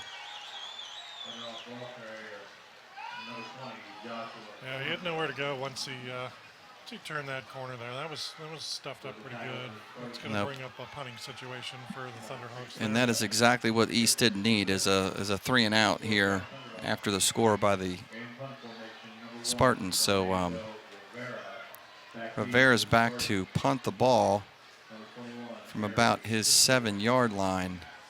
This is going to give the Turpin some good field position as they're low snap. Low snap. Rivera does get it off. A little bit of hang time. He catches it about the 47-yard line, and what a great open field tackle. Josh Jones with a great job in pursuit there. Josh Jones flies up as the Turpin receiver tried to cut that back. We're going to see another look at it right here. He starts to retreat back, and Jones just takes him down right there, Ken. Jones does a good job. He gets down the field fast, and he has his eyes on the middle of that returner all the time, so he knows exactly where his legs are going to be, and just made a nice job wrapping and finishing. You need to finish on a tackle. Textbook tackle, right? Arms around the legs, wrapped him up, brought him down. And for all the little guys out there watching, that's the way you make a tackle. Turpin's going to have one of their better field positions on the day here, starting at the 45. Yep, so Silverstone has got the ball. Hundermer's on the run. He's going to look to throw the ball up. This might be a pick. Yes, it is. Here we go. Lakota East. That's Corey Dick, it looks like, makes the pick. And it's going to be a penalty on top of that. We may have had a penalty on Turpin there, but looks like Silverstein panicked a little bit, and as he didn't have any running room, he threw the ball up for grabs, and there were a few Thunderhawk defensive backs there to be there. So it looks like East is going to take the ball over here at the 30 after what we decide here on this penalty. Penalty was definitely after the catch, so East is going to retain possession. They're going to get called for a personal foul here. So personal foul on that is not helping the cause. That's what they needed, though, a turnover. We were just talking about which team's going to cough the ball up. We're going to see the replay here. See Corey Dick. Once Silverstein goes around the corner there, he thinks he's got some running room, and then he decides to pull up and pass the ball. Yeah, and he's got big Hundermer breathing down his throat there, and Corey jumps up. Really nice pick off right there. There's the penalty in the backside. Rodney Heath was there as well. Good coverage by Heath, and then you want to contain that receiver, and then Corey Dick was able to sneak in there and grab the ball. Looks like they're going to call that on big Aaron Sharp with the hit on the receiver after the pick by Corey. So great turnover. And where they were in decent field position at the 30, now they're backed up to their 13-yard line. But another chance with the East with the ball and only down 1 score. Always good to have the ball. So here we go. Looks like Mark's back in there at the quarterback. And the Turpin defense is swarming now over these running backs. Solid removes with his first carry of the game there.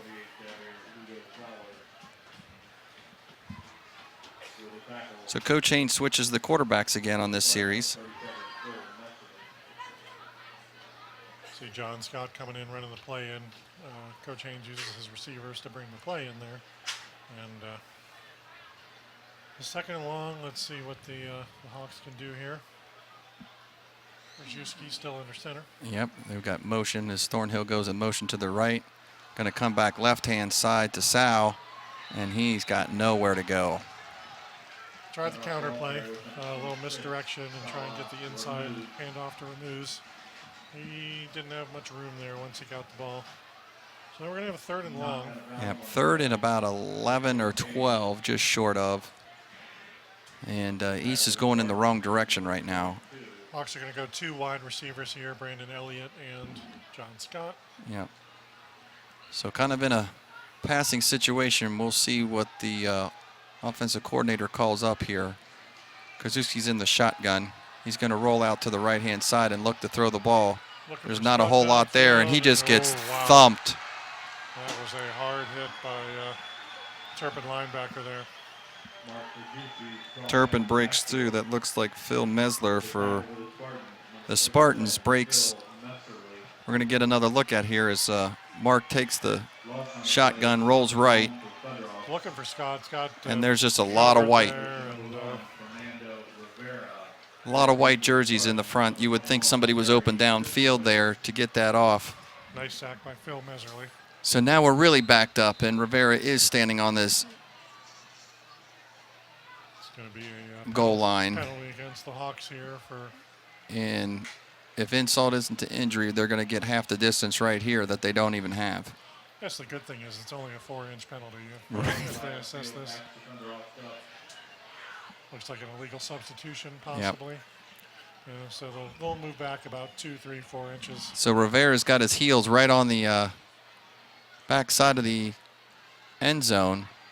And boy, does he need to have a big boot here on this. A nice snap. Last snap. Nice snap. It's low. Coming low. Need a big bounce here. Nice. Not some nice leg on that. Troy Reisner gets up the field there and touches that down before it started going in the opposite direction. But boy, East could have really used a nice home roll there. Yeah, and when you're backed up that close to the goal line, you don't have much room to operate. You don't have room for error on that snap, and you're a little closer than you're used to with receiving the snap and getting a kickoff. So looking at the flagpoles on the north end, there's no wind out there at all, so he didn't get any help there at all. So here comes Turpin off the sidelines. Boy, can they go right to the line of scrimmage, and they're ready to go. They are wasting no time as they haven't all night. So there goes Silverstein with a handoff to Evans. He's going to go wide left. He's looking for room, and there wasn't a whole lot over there. Corey Dick comes up and makes a tackle after about a 1-yard gain. Michael Howard, nice job pursuing him from the backside, and then Corey finishing the tackle. That's what we need. We need a couple of plays like that. There's no gain. No gain, and there's some laundry on the field, so hopefully this is going to go East way, and it looks like it's going to be a hold on Turpin. So it'll back up to midfield on that. Be on the Hawks' 47-yard line. Yep. So the repeat first down, it'll be 1st and 20. Hawks definitely need to stop on this drive. They need to get back where they were. And absolutely, Ken. They've got to put a stop to this offense here and not let Silverton just continue to pick them apart between running and throwing the ball. Well, adjustment on the Turpin offense there, moving to the left side instead of the right, inside handoff. And looks like he swallowed that up real quick again. I don't think there was any gain on that play either. Undermurray in on the tackle, as well as Bryce Bontrager. Nicely Bryce in there. Nice defensive lineman. Again, no gain on that play, so. So 3rd and long, Dave. We're going to see a passing play here. See if our corners can. 3rd and 1, Silverstein's empty backfield. He's got quads on the right, quick slant again. Ran that play in the last series too. Yep, actually that was 2nd down. I was mistaken there. I forgot they had a play that was the penalty. It was still 1st down on that one. We got some of the yardage back, still behind the original line of scrimmage, so it's going to be 3rd and long. Yep, so that was picked up about 7 yards there. Imagine Turpin is in 4-down territory. They don't need to get. So we're about out of the 3rd quarter here. They're going to let the clock run out. And Turpin 28, Lakota East 21 at the end of the 3rd here at the Hog Nest.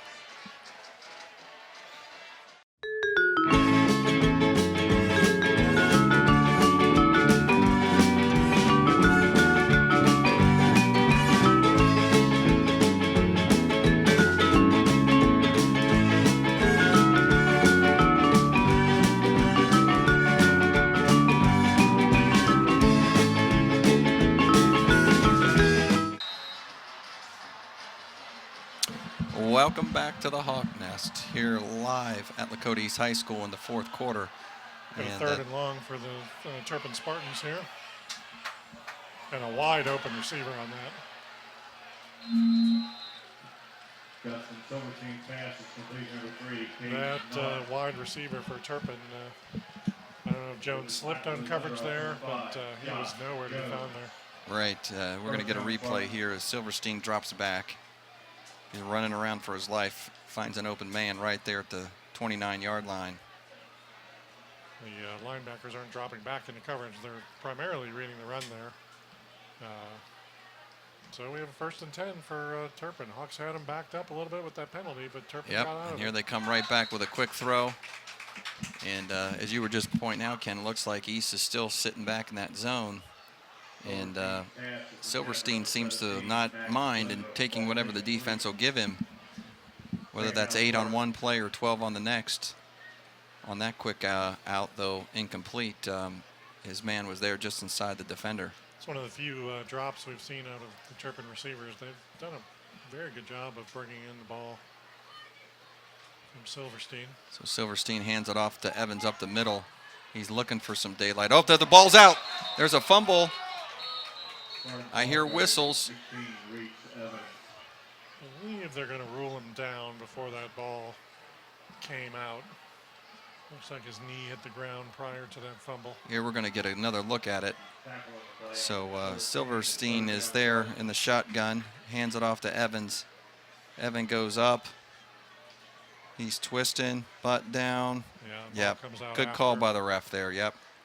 Boy, that would have been what the doctor ordered there for East as a turnover. But he had definitely made contact. And there goes a strike right up the middle. And that's enough for the 1st down, I believe. And they're calling the chains down, and they're going to mark it as a 1st down. So, again, the Turpin offense gets up to that line quick, does a quick strike. Boy, the opportunity for East to stop that on 3rd down.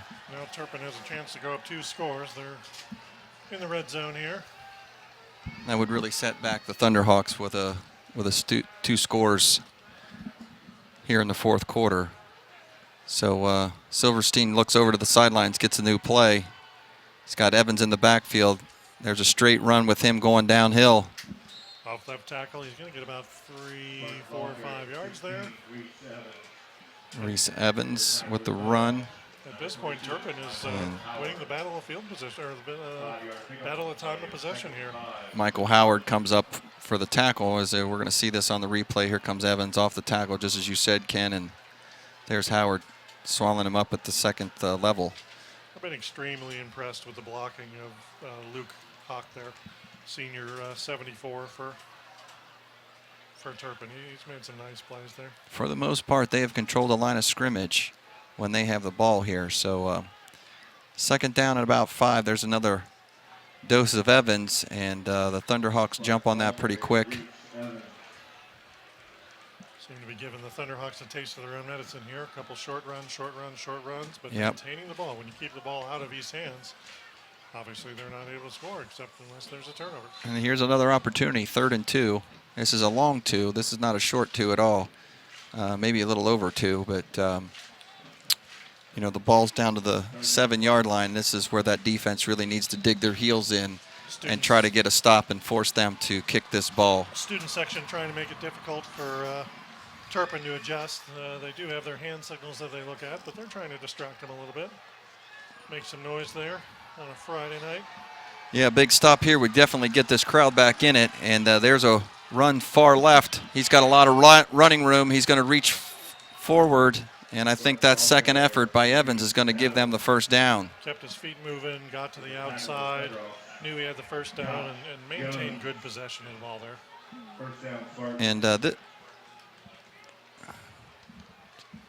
And here comes a replay. You can see Evans coming around the right-hand side, and he just reaches out over top of Josh Jones, and there goes Silverstein with a quick snap. And I don't know if the Hawks defense is ready there. You know, I don't think they were ready at all. They get in the pattern of looking Here's a to the replay. sideline, and They were snapped it just on getting first set, down. Yep. little misdirection left, and boy, there's just a whole lot of green over there. There's a great block by the wide receiver on the DB, and he just prances right in the corner, and that is not what Lakota needed right now. And that's what Turpin wants by going to the line quick. They lull, they get you in a pattern where they're going to look forward, not snap the ball, look to the sideline, and then that time that they do snap the ball on the first look. Here comes the extra point, So that's going to be blocked. and looks like he just got it off. Boy, is that 7 for the Lakota Thunderhawks? Rodney Heath, a senior, went flying in off that right-hand side. I thought for sure, too, from our distance, it sure looked like there was going to be a block there, but the kicker from Turpin just barely got that off. It did go in the uprights there, so it is 35-21. So Caden got that extra point for Turpin, and like you said, it's down 2 scores with 9:11 left to go in the fourth quarter. East has definitely dug themselves a hole here, and you know, they got the interception, like we were saying, a turnover, and just went the wrong way. So there's a good look of the great look at our Lakota cheerleaders there. yeah, doing a Told- great told job to give a tonight. shout out to the one in the glasses there, and talk about her jumps there. My own personal daughter there. There you go, Ken. Yep, they were out there, as you were mentioning earlier, with the young ones, all spread across the track from one end of the field to the other. And those girls work hard. They get the crowd into it, and they never give up. You know, we know we're down 2 scores, but their job is to keep everybody motivated. Yep, they're trying to get that student section going now, and here we go, kickoff deep down the Corey Dick about the 4-yard line. Corey's got some running room. He's going up the left-hand side. Look at this. Corey's out to over the 40, almost to the 45, 46-yard line.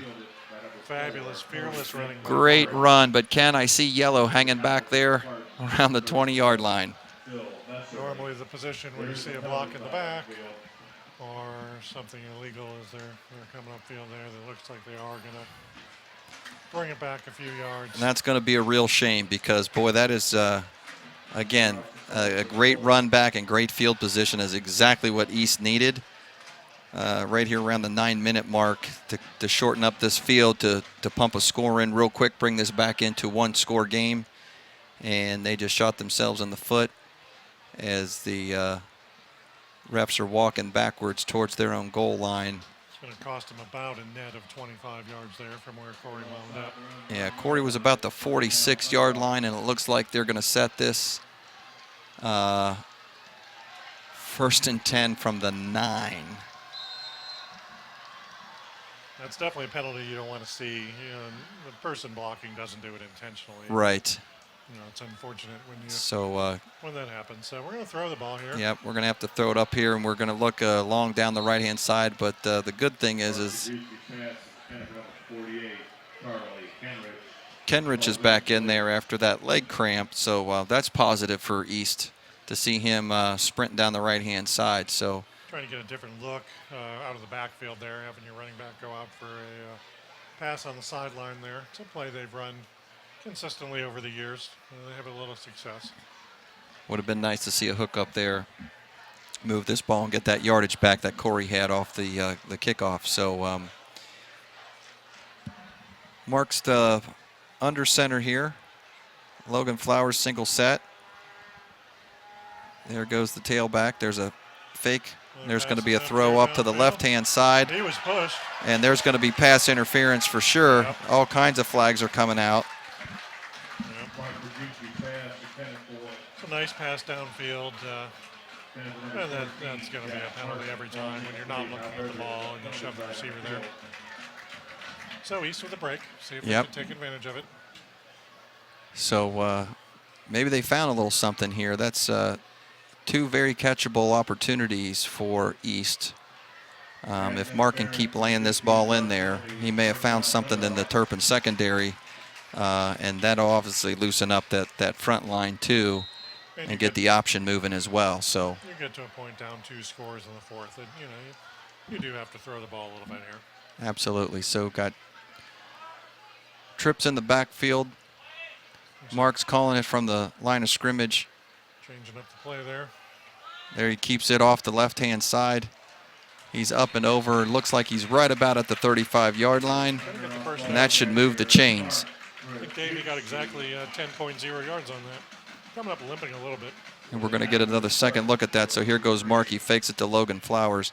No on the pitch and keeps it. Just puts his head down and just grinds out exactly 10 yards to move those chains. So we got a first down from the 35-yard line. Still not back to where we had the kickoff, but we're definitely moving the ball now.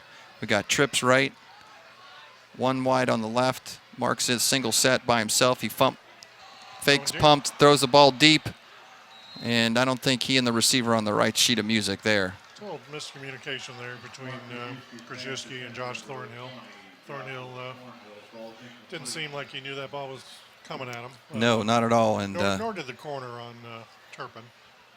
Yeah, Mark overthrew them both there. And Dave, you'll see East do a lot of that where they have 3 wide on one side and a single on the other. And they look toward the 3 wide, and then the design play is the first option is the single player on the opposite side there. So here we go again. Just we just have it flipped now, Ken. There's got three wide left. Charlie goes back in motion. Mark has the ball. He's looking nice pitch there. Charlie's got his head down, rumbling, bumbling, stumbling over to the half.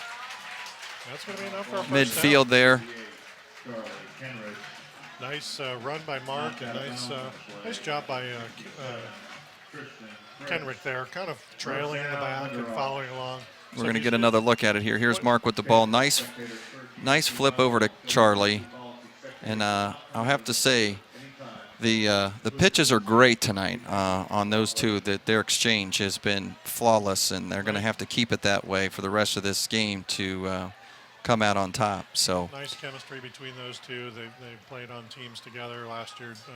Mark's at the line of scrimmage. Looks like he might have changed that up, and there's another pitch out to Charlie. Here comes the free safety flying up. Charlie leans forward. Going to get enough for about 2 yards. 3 yards potentially, moving up the field. Yep, he's got about 3, looks like, where they marked it, so it'll be 2nd and 7. Got 7 minutes and 40 seconds left here, and East, East needs to score day before that 4-minute mark. Right, I was just going to point that out, Ken. With these runs, the clock is running, and still got time, like you said. They keep positive yardage, keep the ball moving in the right direction here, and they can get this in.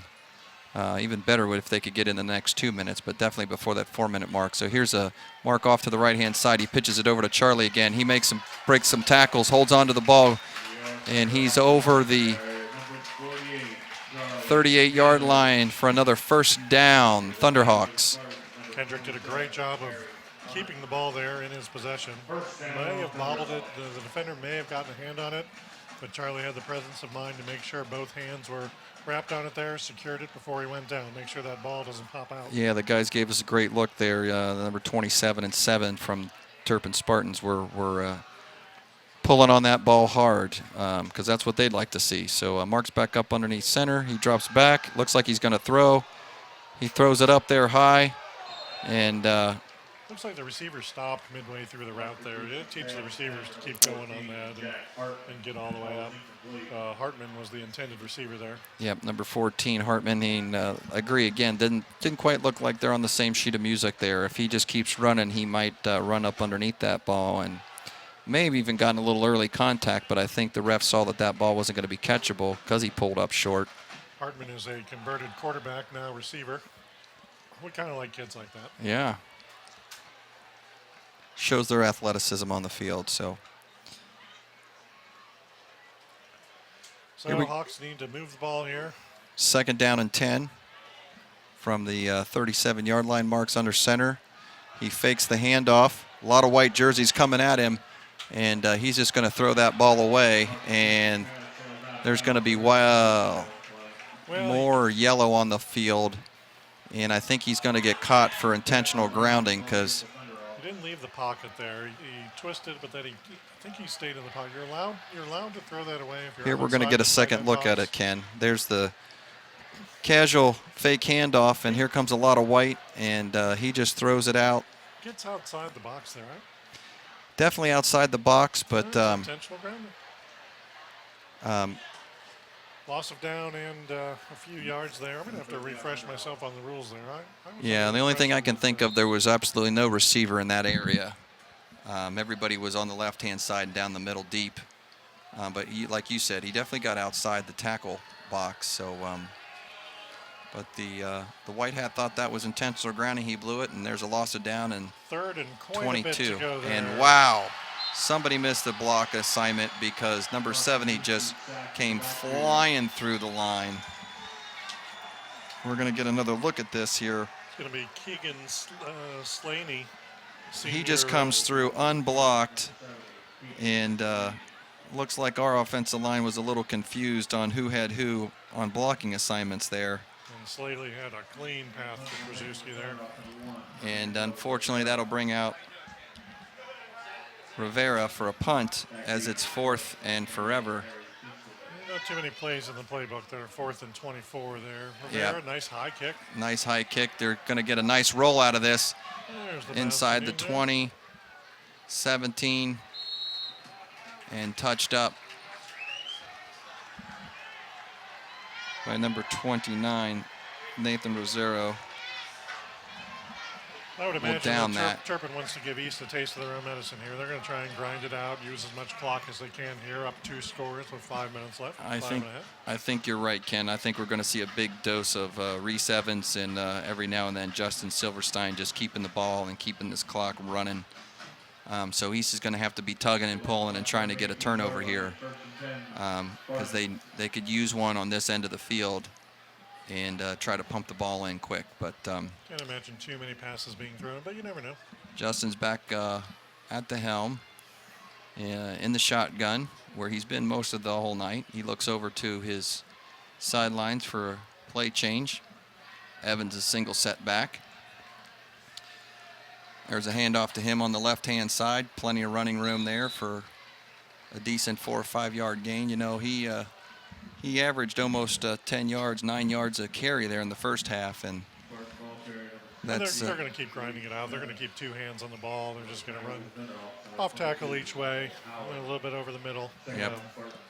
And East needs a couple defensive tackles up front to get them stopped. As you were saying earlier, the kind of kudos to their offensive line there, breaking these holes for Evans, and he's taking advantage of it and taking advantage of the Thunderhawks tonight. So. Staying with a single set backfield here. Yep, Justin looks back over to his coaches. They signal the play in. Number 3 goes in motion. He's going to use as much of the play clock as he can. And there goes Evans off the right-hand side, sticks his head down, comes out of a pile. I don't know how. Nice run there. and gets the first down and a whole lot more, which is not what East needed. They would have liked to have held them up there and maybe Let's force. see what happens here. East Thunderhawks here looked like they were going to have a tackle right here, and his knee He just never goes down. keeps grinding those legs and comes out of that pile with a big gain, brings them up to the 41-yard line. And if nothing else, even if Turpin has to punt here if East can hold him, it's going to flip the field. So East really needed to come up with that tackle and make that 3rd and long and make a stop and force the Spartans into a punt. They're going to take their time here on every snap, like we said. Here's a handoff up the middle. Boy, that offensive line again, just making holes, and Evans is running through them, and he's picking up another 6-7 yards really easy there. Not too much East can do, Dave, in this situation. They're trying to scrap for the ball. They're trying to get an extra hand on an extra paw and see if they could knock that out. But, barring, you never know what could happen. But Right, down 2 scores, 35-21 with 4:02 in the 4th. Not the side of the score that East wanted to be on. And here's Justin at the helm for the Spartans, watching that play clock tick down to 5, 4, 3, and then he snaps the ball, hands it off to Evans again. He's coming around the left-hand side and flipped him end over end there. He's probably going to have enough for the first down. it's going to be real close, and it looks like the referee's going to signal to move the change, and that's going to be another first down for the Spartans. And 3:40 on the clock. As soon as the chains are set, they're going to start the play clock and the game clock.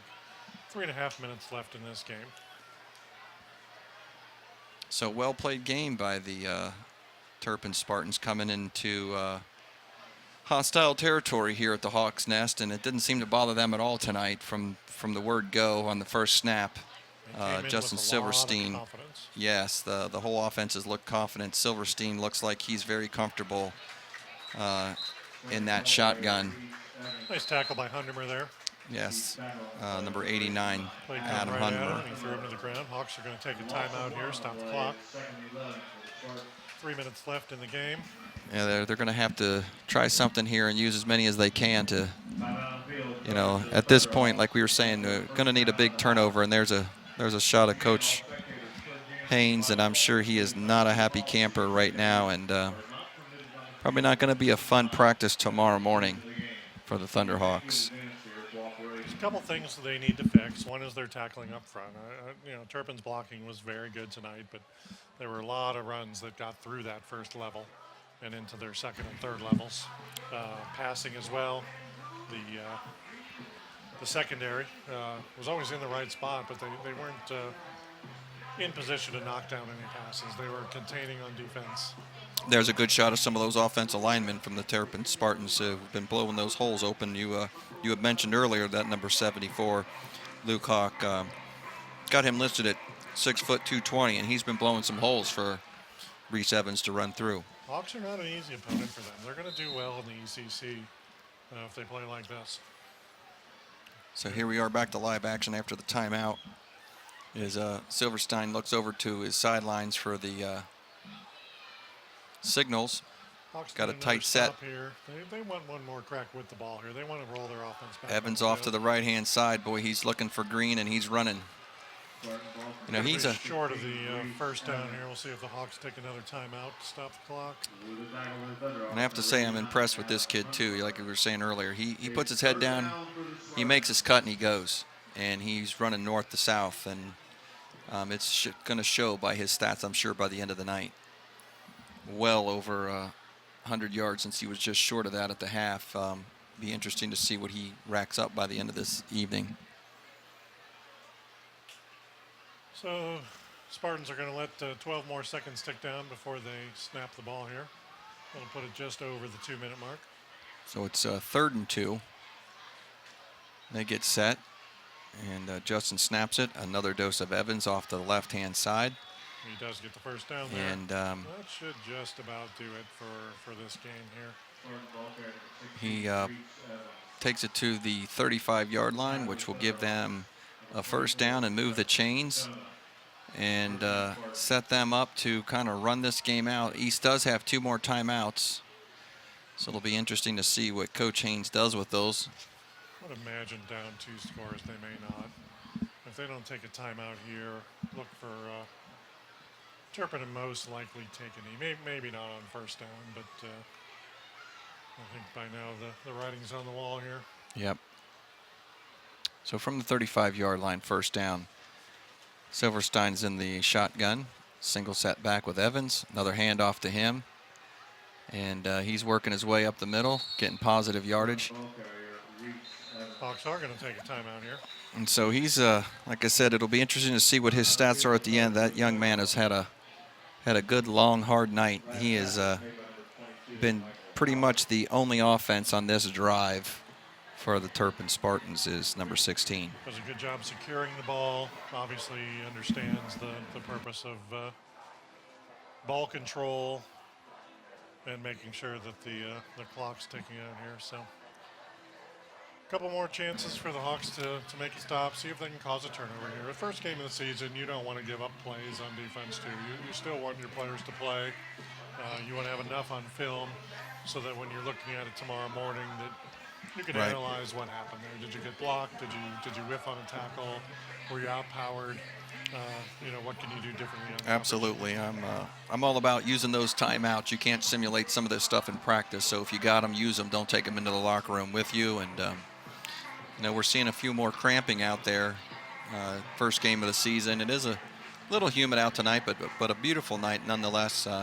But we are seeing a few kids on both sides of the field have a little bit of cramping. Good shot of Coach Dave Koger, veteran coach.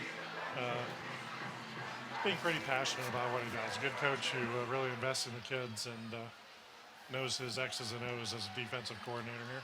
And there was the Turpin coaching staff, and they put together a great game plan today against the Thunderhawks.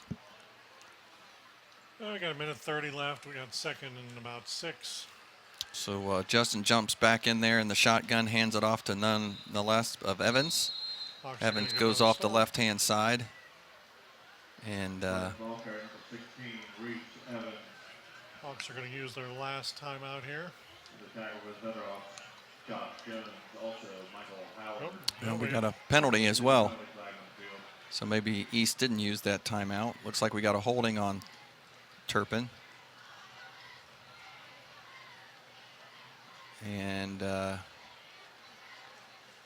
push Spartans back 10 yards. Oh, they're declining the penalty. so he's going to decline the penalty, take the play, take the downs, I guess, and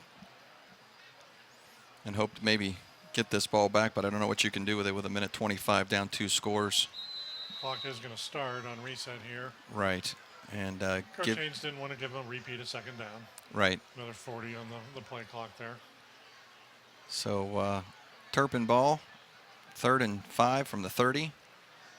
Just over 1 minute. Silverstein's in the shotgun with Evans next to him. He's watching that play clock wind down. And we got more penalties. May have flinched there on Turpin. Turpin's pointing at East. Turpin pointing east, East pointing Turpin.